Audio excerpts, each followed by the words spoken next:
أجمعين أما بعد فأعوذ بالله من الشيطان الرجيم بسم الله الرحمن الرحيم إنا أعطيناك الكوثر فصل لربك وانحر إن شانئك هو الأبتر صدق الله العظيم وصدق رسوله النبي الكريم ونحن على ذلك من الشاكرين والشاكرين والحمد لله رب العالمين الحمد لله আল্লাহ রাব্বুল আলামিনের দরবারে কালিমাতুশ শুকর আদায় করি যে মহান তাবারক ওয়া তাআলা আমাদেরকে দয়া করে মায়া করে ভালোবেসে দুনিয়ার সকল কাজকর্ম থেকে বিরত রেখে পবিত্র জুমার নামাজ আদায় করার উদ্দেশ্যে আসার বসার তৌফিক দান করেছেন। আল্লাহর দরবারে শুকরিয়া আদায় করি, সবাই বলি আলহামদুলিল্লাহ। নবী সাল্লাল্লাহু আলাইহি সাল্লাম করি যাকে সৃষ্টি না করলে তামাম পৃথিবীর সৃষ্টি হতো না।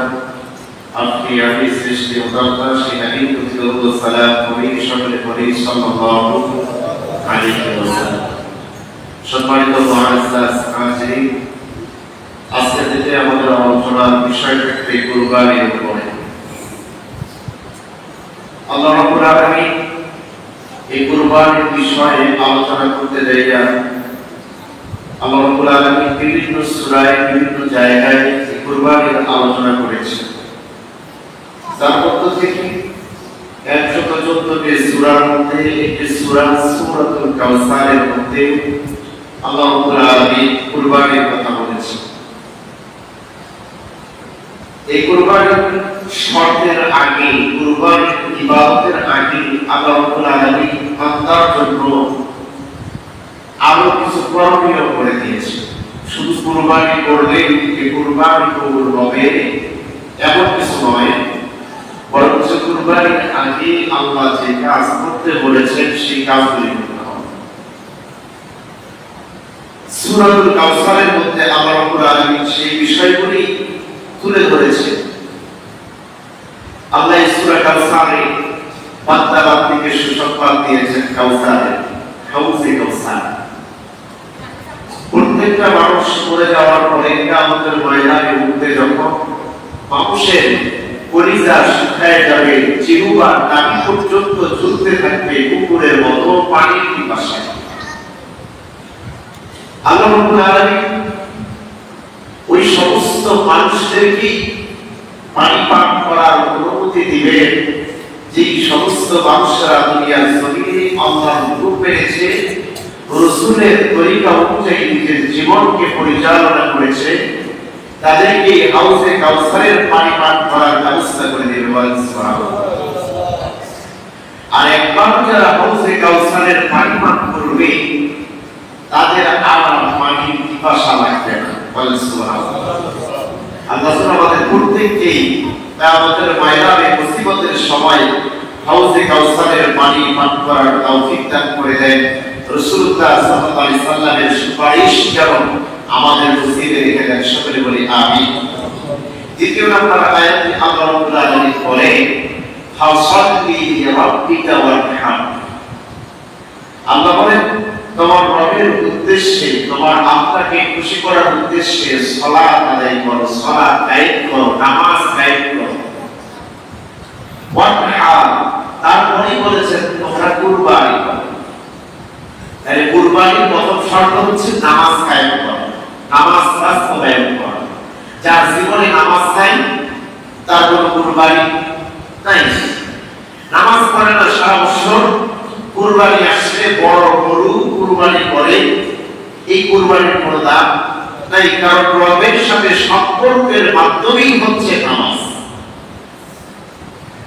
আল্লাহ নবী বলেছেন, কোন মানুষ যখন ইচ্ছাকৃতভাবে নামাজ ছেড়ে দেয় সে যেন কুফরি করে, আর যারা কুফরি করে তাদের সাথে আল্লাহর কোন সম্পর্ক থাকার কথা না। কারণ মুশরিকদের সাথে আল্লাহর কোন সম্পর্ক থাকে না, মুশরিকদের সাথে আল্লাহ রাব্বুল আলামিনের কোন আত্মীয়তা থাকে না। আপনি আল্লাহর জন্য কুরবানি করেন আর না করে আপনি যদি নামাজ না পড়েন, আপনার সাথে তো রবের কোন সম্পর্ক থাকলো না। আর যদি রবের সাথে সম্পর্ক না থাকে, আপনি আমি যত কুরবানি করি না কেন এই কুরবানির 4 পয়সা কোনো দাম থাকবে না।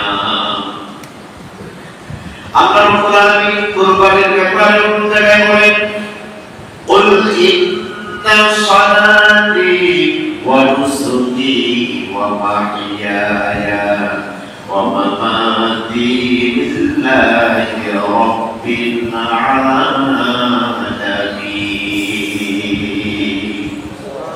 আল্লাহ বললেন, বান্দা তোমরা বলো আমার নামাজ, আমার কুরবানি, আমার বেঁচে থাকা, আমার মরে যাওয়া শুধুমাত্র একজনের জন্য, যিনি হচ্ছেন লিল্লাহি রাব্বিল আলামিন, যিনি গোটা জগতের রব। আলামিন তিনার জন্য বলেন সুবহানাল্লাহ। আল্লাহ এখানেও বললেন আমার নামাজ, আমার কুরবানি। তাহলে আমরা যারা বলি আমি কুরবানি করব, নামাজ যদি না পড়ি তাহলে আমার নামাজ মাইনাস, নামাজ যার মাইনাস, কুরবানি তার মাইনাস। এখন প্রশ্ন করো, কুরবানি করলে না কুরবানি কি সওয়াব পাবো? নামাজ না পড়লে তাহলে কি? আপনি কুরবানি করলে কুরবানির সওয়াব পাবেন, কিন্তু নামাজ তো আল্লাহর সাথে সম্পর্ক তৈরি করায়।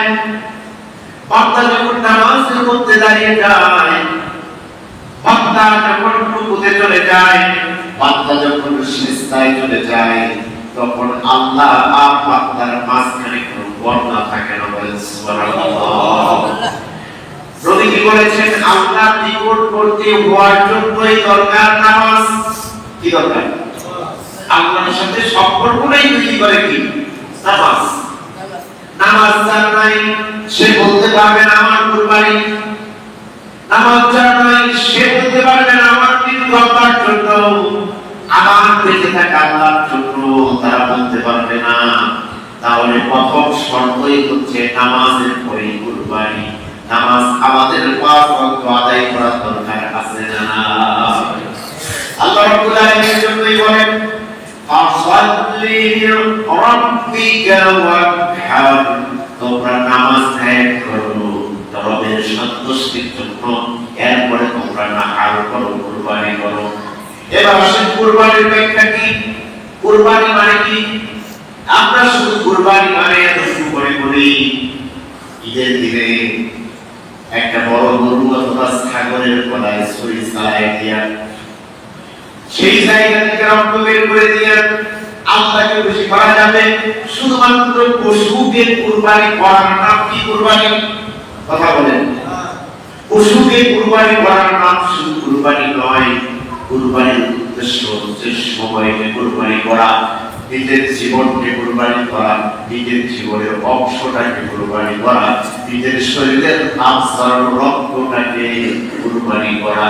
বান্দা যখন নামাজে দাঁড়িয়ে যায়, দুনিয়ার সব কাজ তুলে ফেলে দিয়ে আল্লাহকে রাজি এবং খুশি করার জন্য যখন নামাজে দাঁড়িয়ে যায়, তখন সব সময় বাদ দেয়।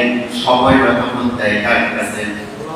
এই যে সময় কুরবানি করলাম, এই যে গরমের দিনে শরীর থেকে ঘাম ঝরে নামাজে দাঁড়িয়ে যায়, নামাজ পড়তে পড়তে পাঞ্জাবিতে ভিজে যায়, গায়ের গেঞ্জিটা ভিজে যায়, বান্দা নামাজের মধ্যে দাঁড়ায় যায়, মশা কামড় দেয়, বান্দা নড়াচড়া করে না, বান্দা নয় না, মশা থেকে পিটায় না, কাজ করে না, মশা রক্ত যাচ্ছে, মশা নাকি দাঁড়ায় না, বান্দা ভয় পায় আল্লাহকে। আমার সাথে বর্তমান সম্পর্ক চলতেছে আল্লাহর সাথে, আমি যদি এদিক সেদিক তাকাই, এইভাবে নজর করে আমার নামাজ হবে না, সম্পর্ক ছিঁড়ে যাবে। বান্দা গরমের মধ্যে কষ্ট করে দাঁড়িয়ে থাকে, রুকু করে, সিজদা করে, আল্লাহ রাব্বুল আলামিন করে যে সমস্ত বান্দারা এই গরমের দিনে কষ্ট করে আমাকে রাজি ও খুশি করার উদ্দেশ্যে নামাজ আদায় করলো, তারা যেন সময়কে কুরবানি করলো, তাদের জীবনের একটি অংশ আমার জন্য দিয়ে দিল, আর যারা একটি অংশ আমাকে দিয়ে দিল, তারা যেন তাদের জানটা আমার রাস্তায় কুরবানি করে দিল। বলেন সুবহানাল্লাহ। আমরা জানতো মানে মনে করি ওই যে রংপুরের আবু সাইদ 5 আগস্টের আগে জীবন দিল, পুলিশের সামনে বুক পেতে দিয়ে দেয় নাই, বুক পেতে দিয়ে পুলিশ মৃত হয়ে মারা গেল। আমরা মনে করি এর নামই কোনো হয় শহীদ, এটাই কোনো হয় জীবন দেওয়া, এটাও জীবন দেওয়া, কিন্তু জীবনের আরো একটা আছে, কুরবানির আরো একটা আছে। আপনার জীবনের অংশটা, সময়টা কার রাস্তায় ব্যয় করা। এখন তাহলে সেই দিনের মতো সবাই বলতে পারতো যে আবু সাইদ মুক্ত, তারা শহীদ হয়েছে, তারা মারা গিয়েছে, তারাই এই 5 আগস্টের জন্য, স্বাধীনতার জন্য তারাই তো কাজ করছে, আর যারা জীবিত আছে তারা মানে কাজ করে নেই। নাকি কথা বলে? জীবিত লোকও কাজ করছে, সমান মর্যাদা। যারা জীবিত আছে তাদেরও মর্যাদা সমান, যারা মরে গেছে তাদেরও মর্যাদা সমান, কিন্তু মরে যাওয়ার কারণে তাদের ত্যাগটা বেশি ছিল, বেঁচে থাকার কারণে তাদের ত্যাগ কম। এটাই তো বুঝায় যে আল্লাহর জন্য আপনি সময়টা ব্যয় করলে কাজ করতে যায়, সিপিটিকে যায়, পরিচিত হয়ে মারা যাওয়ার নাম কুরবানি নয়। কুরবানি হচ্ছে আপনার জীবনের একটু অংশ আল্লাহর জন্য ব্যয় করা, তাই নামই হচ্ছে কুরবানি। বলেন সুবহানাল্লাহ। তাই সময়টা ব্যয় করতে এটাও কুরবানি। এরপরে আপনি আমি যখন আল্লাহর রাস্তায় কিছু দান করি, সদকা দেই, আল্লাহর ঘরের জন্য যখন দান করি, ব্যয় করি, এই যে আপনি আমি মানুষের বাড়িতে অথবা মানুষের জমিতে কাজ করি, অর্থ জামাই অথবা রিকশা চালাই, অথবা নিজের জমিতে শ্রম দেই, দেওয়ার পরে সেই ঘাম ঝরানো অর্থটা যে আপনার আমার ইনকাম হয়, এই টাকা পয়সাটা যখন আল্লাহর রাস্তায় আপনি আমি খরচ করে দেই, তখন জীবনের একটি অংশ কার রাস্তায় চলে যায়। বলেন টাকা আল্লাহর রাস্তায় চলে যায়। নামাজ পড়লাম, জীবনের একটা অংশ দিলাম, দান সদকা করলাম, আল্লাহর রাস্তায় একটি অংশ দিয়ে দিলাম। আপনি আমি যখন জিকির করব, তখন আল্লাহর রাস্তায় একটি অংশ দিয়ে দিলাম। এরপরে কুরবানি ঈদের দিনে যখন আপনি আমি কুরবানি করব, ওই সময় জীবনের একটি অংশ আমরা কার জন্য দিয়ে দিই। কথা বলেন না কেন? গরুটা এমনি আসে না, টাকা দিয়ে দিতে হয়, টাকা এমনি আসে না, ঘাম ঝরানোর পরে অর্থ টাকা পয়সা রোজগার হয়। কথা বলেন না কেন? তারপরে জীবনের একটা অংশ আপনি আমি দিয়ে দেই, আর একটা অংশ আপনাকে আমাকে দিতে হবে। এই কুরবানি মানে আপনি আমি পশুর গলায় ছুরি চালায়া রক্ত বের করে দেওয়ার নাম কুরবানি নয়। কুরবানির আর একটা শিক্ষা হলো আপনার আমার জীবনের মধ্যে চরিত্র, আদর্শ, ব্যবহার হয় প্রকার। কথা বলেন না কেন? 2 প্রকার, একটি ভালো আর একটা কথা বলেন না। প্রত্যেকটা মানুষের ভিতরে ভালো এবং মন্দ আছে, প্রত্যেকটা মানুষের ভিতরেই আছে, কিছু কম আর কিছু বেশি। কম বেশি ভালো মন্দ আপনার আমার জীবনে যেটাই থাকুক না কেন, কুরবানির অর্থ একটা পূজা হয়। আপনার জীবনের যে অন্যায়টা আছে, খারাপটা আছে, সেই অন্যায়টাকে আপনার জীবন থেকে বের করে দেওয়ার নাম কুরবানি। কারণ অন্যায়টা সবাই ছাড়তে পারে না, খারাপ কাজটা সবাই ছাড়তে পারে না, বদ অভ্যাসটা সকলেই ছেড়ে দিতে পারে না। যারা আল্লাহকে খুশি করার জন্য কুরবানি করতে চায়, শুধুমাত্র তাদের দ্বারাই সম্ভব তারা অন্যায় থেকে, খারাপ থেকে দূরে যেতে পারে। কথা বলেন, কথা ঠিক কিনা? ঠিক না? তাই আল্লাহকে খুশি করার জন্য, রাজি করার জন্য আপনার আমার জীবনের অন্যায়, জুলুম, অত্যাচারগুলি ছেড়ে দেওয়ার দরকার আছে। যেই কাজ করলে শয়তান খুশি হয়, আল্লাহ রাজি হয়, এই কাজগুলি ছেড়ে দেওয়া লাগবে। যেই কাজ করলে শয়তান খুশি হয়, এই কাজগুলি ছেড়ে দিতে হবে। যেই কাজগুলি করলে গুনাহ হয়, সেই কাজগুলি ছেড়ে দিতে হবে। যেই কাজগুলি করলে রাসূলুল্লাহ সাল্লাল্লাহু আলাইহি সাল্লাম বেজার হয়, সেই কাজগুলি ছেড়ে দেওয়ার নাম হচ্ছে কুরবানি। বলেন সুবহানাল্লাহ। আল্লাহ আমাদের সকলকে এভাবে কুরবানি করা তৌফিক দান করুন। সকলে বলেন আমিন। আর একটু সকলে বলেন না আমিন। আমিন। আপনাদের সামনে